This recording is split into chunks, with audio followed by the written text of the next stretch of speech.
ինչ կանխատեսումներ ունեք, ինչ կարող է տեղի ունենալ, հաշվի առնելով, որ այստեղ են գալիս արդեն կարծեմ կարգալույս եղած սրբազաններ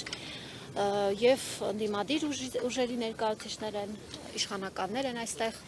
Ժողովրդին տեսնելով տեսնում ենք մեր բարեպաշտ հավատացյալ ժողովուրդը նաև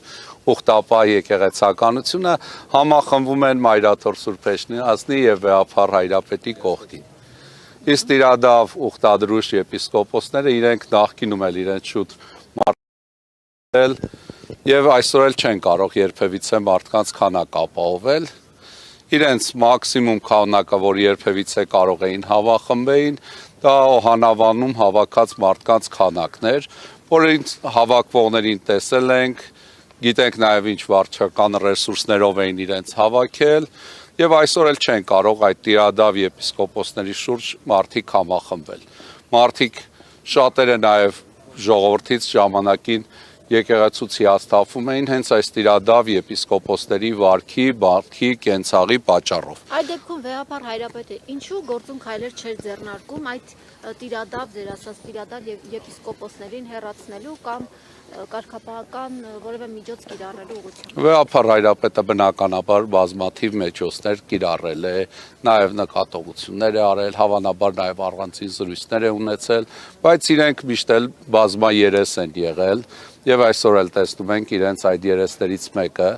որ ասենք Տիրադավ կերպով համախմբվել են հակաեկեղեցական այս օրակարգի շուրջ։ Եվ վստահ ենք, որ Աստծո ողորմածությամբ մեր եկեղեցին այս փուլն էլ կհաղթարի, տեսնում ենք մեր բարեպաշտ ժողովրդին, ուխտապահ հավատացյալ ժողովրդին եւ հոգեվոր դասին համախմբված Վեհափառի շուրջ իրենց աջակցությունը Վեհափառին հայտնելու եւ հիմա էլ որ քայլում էի, տեսնում էի հիմնականում այն մարդիկ են, որոնք եկել են իրենց աջակցությունը ցույց տալու Վեհափառին։ Այսինքն նրանք չեն հաջողի կարծում եք։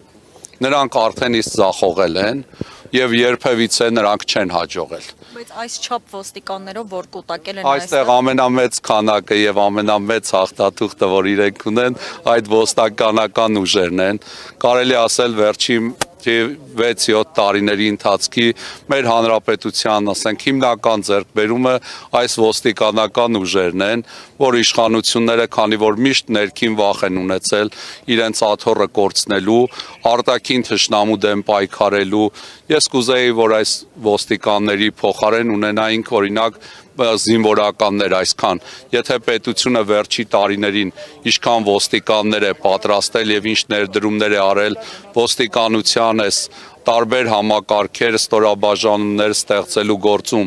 այսքան ներդրում աներ բանակի վրա եւ բանակում այսպիսի բարեփոխումներ աներ, կարծում եմ ինքը այսքան վախեցած չէր լինի Ալիևից, Էրդողանից, Փաշազադեից եւ նրանց օրակարգով չէր առաջնորդվի։